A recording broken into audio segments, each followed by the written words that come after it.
E aí, como é que você tá? Podcast Caos Corporativo na área. Aqui é Amanda Costa. E eu, Alberto Roth, vou começar colaborando. Esse aqui é Anderson Bars.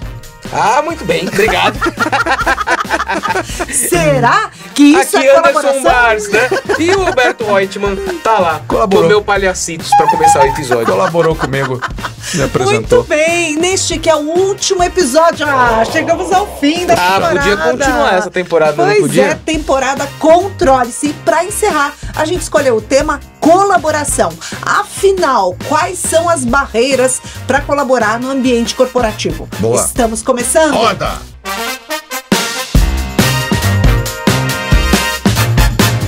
Nesse episódio, nós vamos falar sobre os benefícios e as barreiras da colaboração. Afinal, todo mundo fala, mas na prática, como é que será que é colocar isso em prática, Anderson Bars? Olha só, eu quero começar fazendo uma pergunta antes de qualquer análise pra vocês dois. Eu colaboro.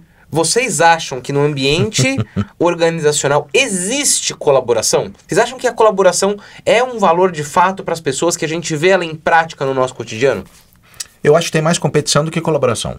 A gente é condicionado a competir. Desde a infância, eu não posso colaborar, porque senão eu levo nota 0 na prova. Eu faço isso durante 22 anos. A gente aprendeu que colaborar é colar, né? É colar. É colar, na verdade. Quando a gente tentava colaborar com um amiguinho ou pedia colaboração, a gente era punido. 22 anos fazendo isso. Você chega numa empresa, eles te mandam trabalhar em equipe, colaborar. Você não está condicionado a isso. Então não tem menos colaboração. É uma coisa muito nova, né? Não tem. E você, Amanda? Não foge da ré, não. Não, eu acho também que a colaboração é muito mais um desejo, um sonho, ou algo que está no vocabulário, que está aí no abstrato, é bonito de falar, mas muito difícil de colocar em prática, porque existem inúmeras razões para as pessoas não quererem colaborar, e a gente vai falar delas aqui hoje, né? Vai, e eu quero começar já explodindo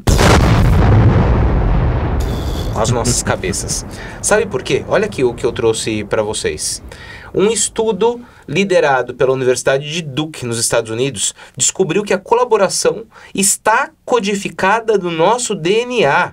Existe um gene no nosso DNA ligado à sociabilidade e à vontade de colaborar com os outros. Então a colaboração é natural. É natural do ser humano. Incrível. Então, quando a gente, no final das contas, não colabora, como no exemplo que vocês trouxeram, do qual eu também compartilho, a gente está contrariando, inclusive, a nossa genética. Que coisa mais complicada. E por que será que a gente faz isso? Então, você vê como a gente vai descobrindo, e a gente sempre fala, né, da necessidade da gente ser autêntico no trabalho, do mundo corporativo ter mais autenticidade. Começa por aí, porque a gente não está sendo autêntico quando a gente não colabora, né? Só que o fato é que dentro das organizações não é natural colaborar. Eu acho que existe todo um esforço para que a colaboração ela não seja exaltada quando ela pode, né? Então, por exemplo, vou pegar o exemplo do futebol. Quem ganha um jogo é um time, concorda? Mas você tem alguém que recebe a taça. Você tem o Man of Match ou Woman of the Match, que é o melhor jogador. Toda hora que a gente está colaborando, a gente está tentando ver alguém que se destacou. É impressionante, a turma inteira passou de ano, mas tem o melhor aluno da classe. Aluno da sala. Você sabe que a Universidade de Michigan deve ter se inspirado no que você acabou de falar, viu, Alberto? Hoje eu tô o cara dos dados aqui, né? Isso, Muito bem. Tô embasado para conversar. A Universidade de Michigan, inclusive, mostrou que as pessoas tendem a ser menos colaborativas quando o seu desempenho individual é avaliado e recompensado. Deixa eu fazer uma provocação mas será que as empresas sabem avaliar em conjunto? Mas avaliar é o que tá. grupo? Essa é uma treta, viu, Amanda? Essa é uma treta. Porque as avaliações são individuais, né? Tem E um aí, restaurante sempre que muito isso famoso. acontece, A pessoa vai tentar olhar pro seu pro seu bigo. É. Mas esse é o ponto. Tem um restaurante muito famoso que quando você entra, tem uma placa escrito funcionário do mês. Já viram isso? Eu acho que isso deve causar um efeito muito forte no funcionário do mês eleito. Mas e nos demais que não entraram? Aquele que está ajudando a esquentar a chapa, aquele que está limpando o banheiro, aquele que está fazendo tudo para que aquela questão aconteça. Então eu acho que é uma questão que remonta muito, e aí acho que é outro tema, mas eu acho que vale a pena a gente colocar aqui. Muitas empresas ainda trabalham com o tal do ranking. A empresa bateu meta, ou a empresa chegou lá, mas você tem alguém que acaba sendo endeusado. Então eu acho que tem o ranking das empresas que muitas vezes prestam um desserviço para a coletividade, porque a gente é estimulado a trabalhar em equipe, mas tem sempre um que é promovido, tem sempre um que é exaltado. Mas também, assim, eu entendo, acho legal essa sua ponderação, mas eu fico pensando como é que seria uma promoção em grupo. Deveria, né? Se a gente quer ser... Você vai promover um departamento? Ou é quente ou frio. Se vamos trabalhar em equipe, vamos celebrar em equipe. Vai todo mundo subir no pódio. Celebrar é uma coisa, promover é outra. Gente, sabe pra onde que eu acho que a gente vai nessa conversa? Que, sim, existem maneiras de, no final das contas, a gente remunerar times por conta de uma determinada entrega. Todo mundo que faz parte daquele time foi uma entrega de sucesso, todo mundo ganha um quinhão. Mas lembra do trabalho da escola? Quando o grupo fazia o trabalho e tinha aquele amigo que a gente só colocava... Só segurava o cartaz. Ou então a gente só colocava o nome mesmo.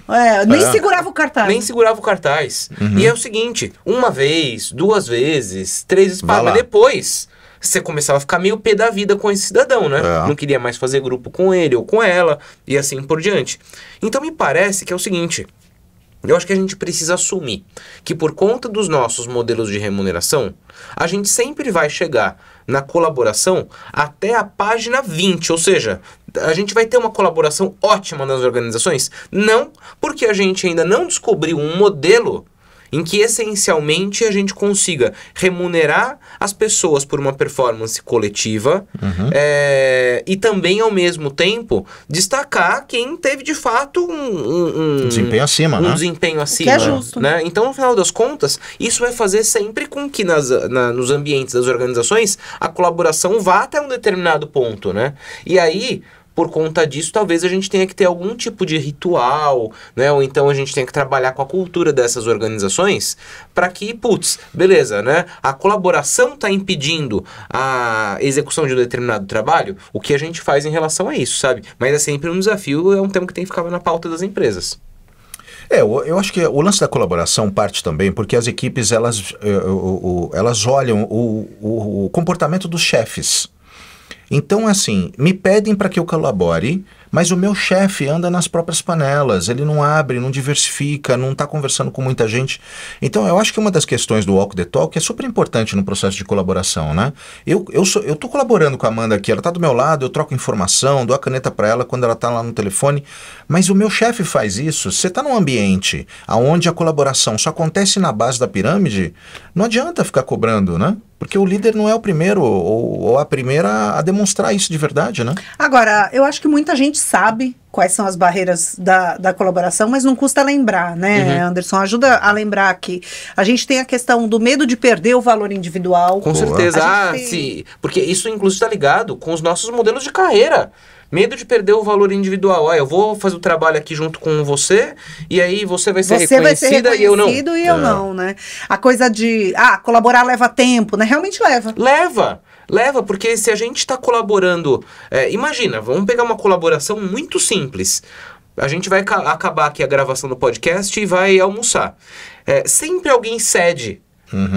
Né? Você quer ir lá? Tá bom, vamos lá. Mas talvez não fosse a minha primeira opção. Se a gente precisasse chegar num consenso em que todo mundo estivesse plenamente satisfeito com a escolha, a gente ia levar para escolher o restaurante meia hora.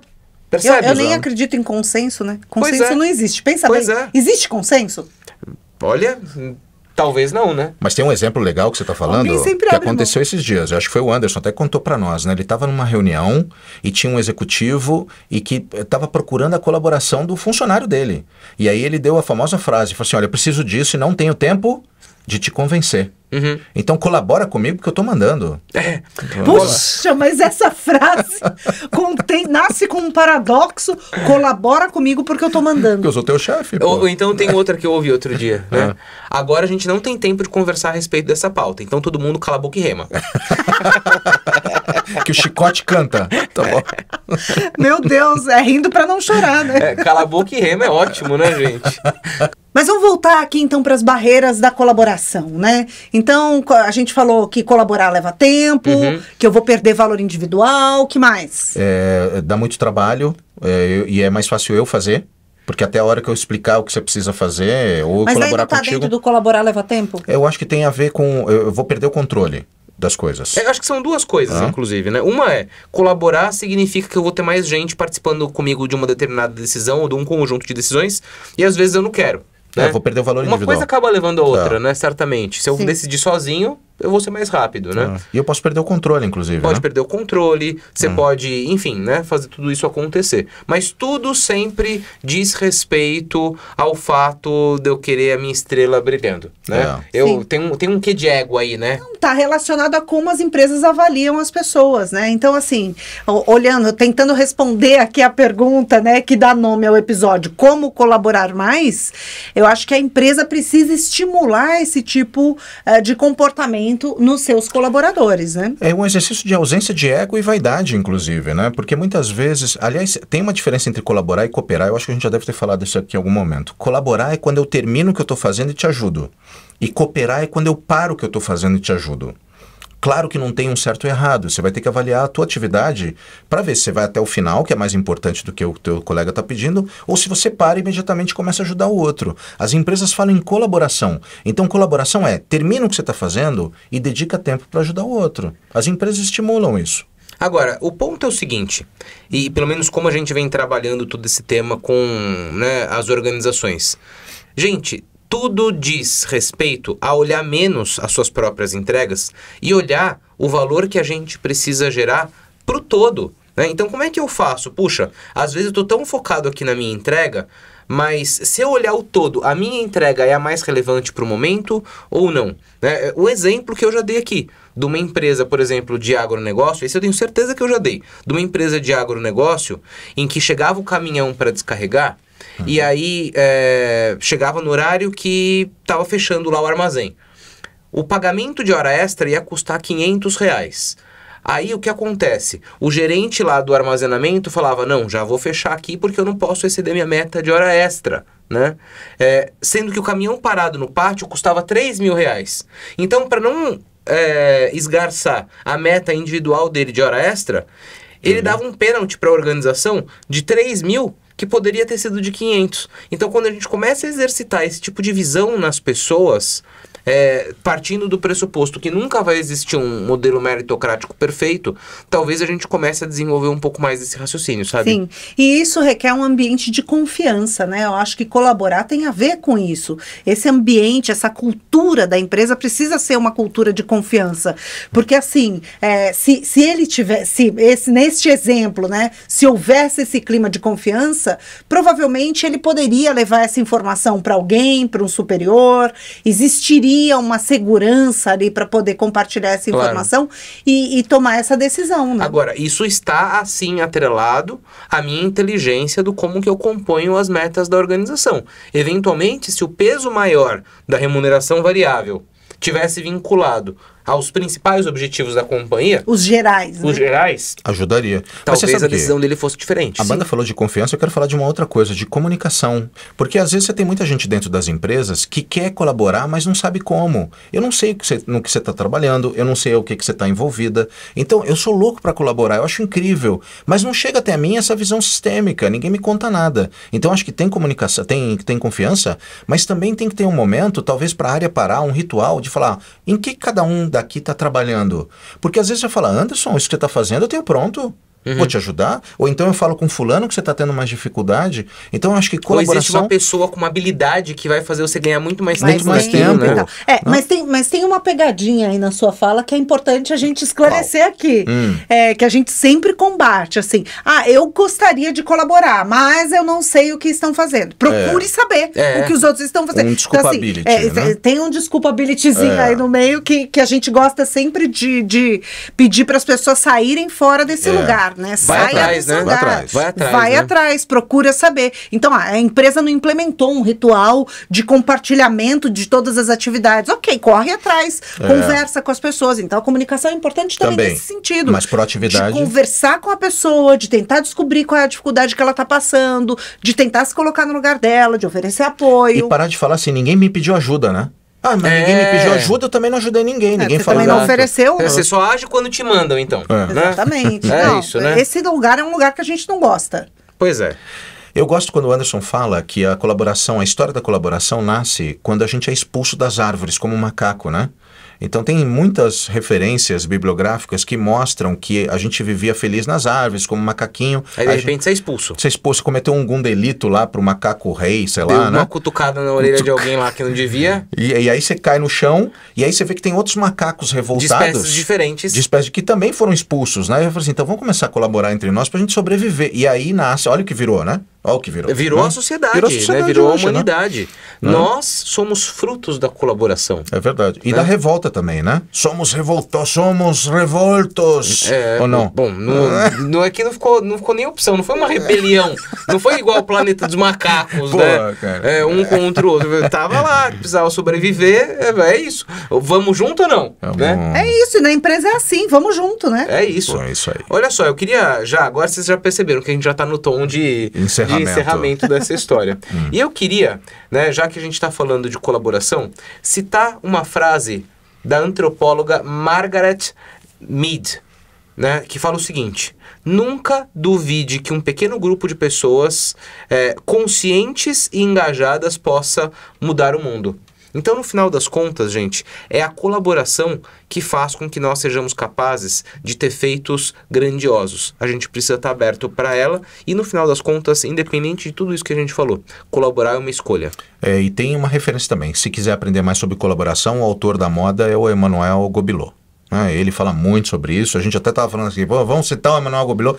Fica de referência. Porque, tem vários, né? Mas o Emmanuel Gobineau, caso você queira aprender mais sobre isso, vá ler Emmanuel Gobineau. Como o próprio nome diz, é um baiano, né? De Salvador.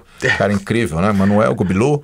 Né? É um francês. É francês? Não sei, tenho dúvidas eu agora, acho que Alberto. É francês, né, cara? Não sei, pode ser suíço, francês, não sei. Agora checa. Agora vai checar. Agora vai checar. Então vai falando. Enquanto o Alberto Reutemann checa a nacionalidade de Emmanuel Gobineau, eu vou me despedindo de vocês, porque com esse papo de colaboração, a gente encerra uma temporada inteira. Uma temporada chamada Controle-se, onde a gente explicou para vocês, por meio de diversos temas, como estar no controle da sua vida, da sua carreira, né? Então, é você que controla, é você que manda, e a gente espera ter colaborado com o seu autodesenvolvimento nesses bate-papos animados que a gente teve durante toda essa temporada. Foram 8 episódios, Anderson Barros. 2 meses, né, basicamente, aqui de temporada. Eu confesso que eu adorei participar dessa temporada em que a gente tinha aqui essa troca solta das nossas ideias, dos nossos pensamentos. Já tô ansioso pra próxima. Você já sabe qual que é a próxima? Já sabemos. Pode dar spoiler? Só um pouquinho. Vou dar um pequeno spoiler, então. Já descobriu Emmanuel Gobineau? Emmanuel Gobineau nasceu em 1968 e é francês. Muito bem. Colaborou. Eu colaborei com a sua assertividade. Tá bom, muito obrigado. Aprendemos. Muito bem. Na próxima temporada do podcast Caos Corporativo, vamos falar daquela famosa, daquela famigerada lista de desejos que a gente sempre faz pro ano novo. E aí, já começou a fazer a sua? Eu já tô pensando aqui no que eu quero desejar. Muito bem. Mas é desejo corporativo, né? Ou é desejo pra vida? Tá bom. Desejo relacionado ao universo do trabalho, que é o tema que a gente fala aqui. Mas a gente nunca separa. A gente fala, a gente defende aqui que vida pessoal e vida profissional tá tudo misturado, tá tudo junto, porque a gente não é pizza, metade, né? Então a gente vai falar dos nossos desejos pro ano novo que começa. Muito obrigada pela companhia em mais essa temporada do podcast Caos Corporativo. Valeu, até a próxima. Semana que vem tamo junto. Tchau, tchau.